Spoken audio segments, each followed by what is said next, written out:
Press your sweating temple against the cold steel of Sonny Black's cocked .38 revolver. 6 years of undercover work depend on surviving but the Bonanno family demands a fresh corpse. Special Agent Joe Pistone has spent 2,190 days effectively erasing his past to become Donnie Brasco. Infiltrating the inner circle of the Mafia now requires a final choice between your badge or your life. You're sitting in the back of the Motion Lounge in Brooklyn, the air thick with the scent of bitter espresso and stale Marlobo smoke. The NYC humidity clings to your skin like grease, making the wire taped to your ribs feel like a branding iron. Dominick, Sonny Black Napolitano, stares at you with dark, deep-set eyes, peering through the cigarette haze, for his olive skin is taut over high cheekbones, the face of a man who has ordered. To your left, Benjamin Lefty Ruggiero leans in close enough for you to smell the garlic and wine on his breath. His face is a roadmap of hard miles and broken promises, framed by slicked-back gray hair. He's the man who proposed you, telling the commission you were good people, and under the code of the 5 families, his life is now collateral for yours. If you are a rat, he dies first. That's the rule.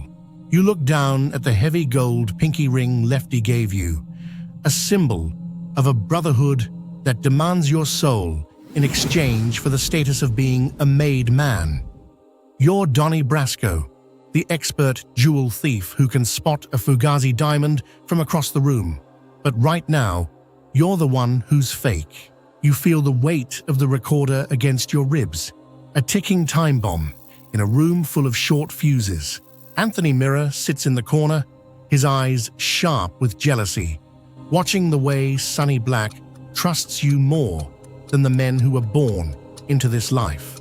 The tension in the social club is a physical weight, a heavy shroud of quiet interrupted only by the click of a Zippo lighter. You have 2 choices: take the piece and cross the line of no return, or blow your cover and end up as another John Doe in a shallow Brooklyn lot. But there was one detail about the heist tonight that didn't make sense. You sit in the passenger seat of Lefty's Lincoln Continental, the interior smelling of stale tobacco and cheap cologne. Benjamin Lefty Ruggiero, a soldato with a face like a crumpled road map, looks at you through the haze of his own cigarette smoke. He calls you Donnie Boy. To the rest of the world, he is a stone-cold killer with 20 hits under his belt. To you, he is the man holding the keys to a king. He is your mentor, your shadow, and your greatest liability. He teaches you the protocols of La Cosa Nostra with the patience of a father and the lethality of a viper. You learn that you never look at another man's wife, you never ask about that thing, and you never ever go behind a friend's back. In this world, a man's word is his life, and Lefty has put his life on the line for you. He proposed you to the family. Under the code, if you slip up, if you show a badge instead of a roll of hundreds, Lefty is the one who pays the price in a dark alley. Every time he claps you on the shoulder, you feel the weight of him. But there was one detail about Lefty's ledger that didn't make sense, and no one noticed it yet. The streets of Little Italy feel different now that you're on the inside. You aren't just an observer, you are a ghost in the machine. You spend your nights at the Toyland Social Club, watching the wise guys trade insults and fat envelopes of cash. Anthony Mirra, the man who first brought you in, watches you with eyes like a shark, resentful that Lefty has claimed you as his own. The air is thick with the scent of espresso and the constant vibrating hum of the FBI's RICO Act closing in. Though the men around you are blissfully unaware, then the world shifts. July 12th, 1979. The news hits the pavement like a lead pipe. Carmine Galante, the cigar, he was gunned down in the garden of Joe and Mary's restaurant. His eyes wide, his trademark stogie still. The assassination, what started as a struggle for scraps, was about to become a total war for the throne. The power vacuum is a black hole. It sucks everything in. The Mafia Commission is watching, and the Bonanno family is bleeding from the inside out. You see the change in Lefty's eyes immediately. The old-school swagger is replaced by a twitchy, desperate greed. He wants to move up. He wants to be a capo regime. He sees you as his earner, the golden goose that will buy his way into the inner circle. You provide the tribute money, thousands of dollars in FBI-funded bills that smell like fresh ink and betrayal. You're deep now, too deep. The line between Special Agent Joe Pistone and jewel thief Donnie Brasco is blurring like a watercolor in the rain. You find yourself sitting across from Dominick, Sonny Black, Napolitano, the new powerhouse of the crew. He's sharp, dangerous, and he likes the way you handle yourself.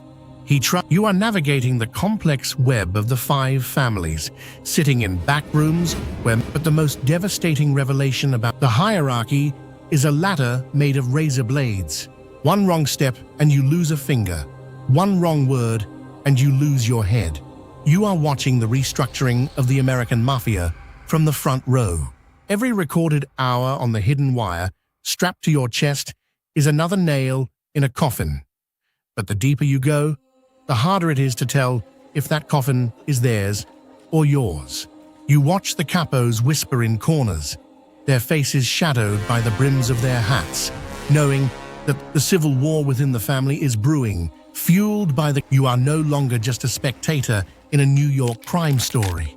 You are a key player in a lethal game of chess, where the king is dead and every pawn is carried. You stand in the crossfire of a dynasty in collapse, waiting for the moment the floor drops out from under you. The humidity in holiday Florida clings to your skin like a wet shroud, a far cry from the biting, industrial winds of Brooklyn. You are standing inside King's Court, the sprawling gambling den and social club you helped Sonny Black carve out of the palms and neon. Every dollar spent on the polished mahogany bar and the high-stakes felt tables came directly from FBI coffers, a silent, tax-funded investment in the eventual destruction of the men currently laughing and drinking around you. You hand a thick, rubber-banded stack of tribute money to Dominick Sonny Black Napolitano, the acting boss whose gaze is as sharp and he claps you on the shoulder, his rings cold against your collarbone. He trusts you. He calls you his good earner. But the weight in your chest isn't just the concealed microphone taped to your ribs. It's the crushing knowledge that the Bonanno family is slowly cannibalizing itself from the inside out. What started as a simple surveillance operation was about to become a front row. The air inside King's Court is a suffocating mix of expensive cologne, stale cigarette smoke, and the cheap scent of desperation. You watch the 3 capos, Alphonse, Sonny Red, Indelicato, Philip Philly Lucky, Giacone, and Dominick Big Trinchera, as they maneuver through the room like sharks in a reef. The tension is a physical presence here, a low-frequency vibration in the floorboards that makes your teeth ache. You see the way Sonny Black looks at them through the haze of his cigarette. It isn't respect. It's a clinical calculation of trajectory. Since Carmine Galante was blasted into the dirt in 1979, a power vacuum has sucked the air out of the 5 families, and now the internal civil war is reaching a boiling point. You are deep in the Florida heat, helping Napolitano orchestrate the logistics of a war you are technically not allowed to fight. When the planning for the May 5th hit begins in earnest, you are right there in the shadow of the giants. You hear the hushed whispers about... You feel the cold sweat prickle your neck when the conversation turns to executioners. Every smile you offer is a lie. Every drink you pour is a distraction. You are Donnie Brasco, the jewel thief everyone relies on, and you are the only one who knows that the business you're building in the sun is actually a graveyard in the making. The air in the back of the social club is thick enough to choke on, a mix of stale espresso and the expensive cigar smoke Sonny Black loves to blow in your face. It is July 1981, and the New York humidity is a physical weight pressing against the storefront windows. For 6 years, you have lived this lie. You have breathed it. You have almost forgotten the name Joseph Pistone. To every man in this room, you are Donnie Brasco, the jewel thief with the golden touch and the iron nerves. Sonny Black, his dark hair slicked back and his sharp Mediterranean features illuminated by the glow of a neon sign, leans in close. "Donnie," he says, his voice a low, gravelly rock. "You've done good. We're moving up.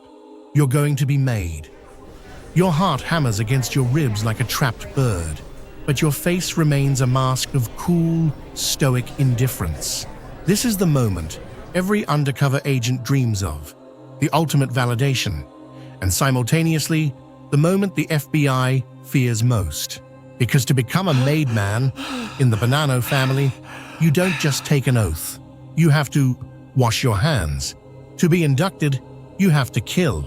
Sonny gives you the name Anthony Bruno Indelicato. He's the son of one of the 3 capos you watched them prepare to vanish just months ago.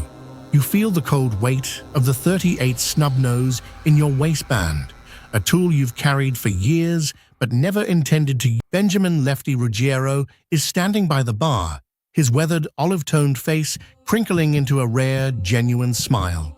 He's the one who vouched for you. He's the soldier who put his own life on the line by telling the commission you were right. If you pull that trigger, Joseph Pistone dies and Donnie Brasco becomes a murderer, a ghost in the machine. If you don't, and they find out why, Lefty is the one who will be put in a hole for your betrayal. The Mafia code is binary, loyalty or a shallow grave. You step out into the humid Brooklyn night, the smell of garbage and hot asphalt stinging your nostrils. You need to make a call. You need to tell the Bureau that the clock has hit 0. Every shadow in the alleyway looks like a hitman. Every passing sedan feels like a tail. The pressure is a physical force, crushing your lungs. You have 48 hours to find Bruno, or the family finds out you're hesitating. The FBI handlers in the safe house are already in a state of controlled panic when you check in. The tapes are spinning, capturing the frantic energy of a mission reaching its terminal velocity. "We're pulling you, Joe. It's over," they tell you through the static of a secure line. They don't understand the gravity of the exit. You're this close to the heart of the beast, but the Bureau won't let a federal agent clip a target to maintain a cover. They are already preparing the Sun Apple extraction teams, moving like ghosts through the city to snatch you before the contract is due. You look at the blurred surveillance photo of Bruno Indelicato in your hand, then back at the social club where Lefty is probably ordering a round of drinks to celebrate your future.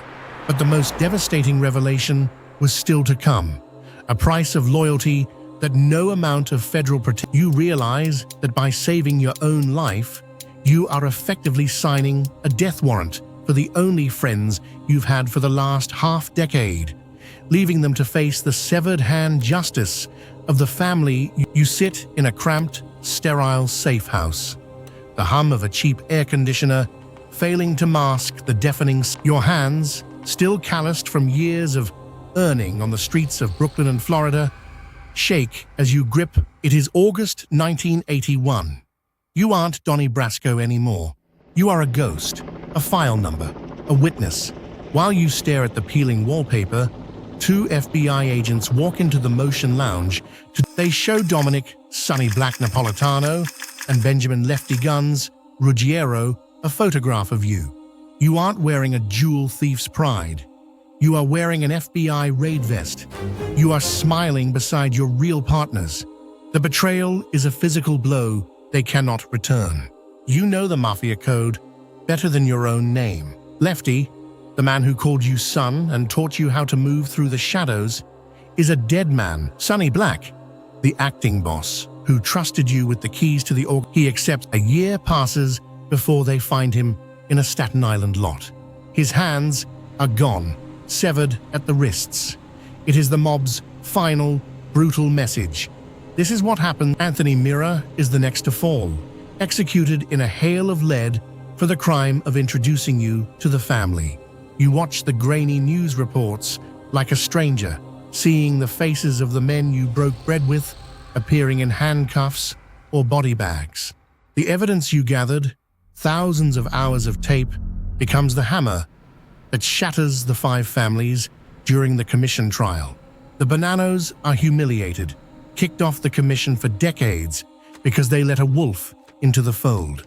But the most depth, you realize that the 6 years you spent as Donnie didn't just dismantle the mob, they erased Joseph Pistone forever. You are now a permanent target. You live behind bulletproof glass and assumed names. You will spend the rest of your life looking for the shadow of a hitman in every doorway. You won the war, but you lost the right to ever truly go home. What would you have done? Drop your answer in the comments. Subscribe for more POV scenarios.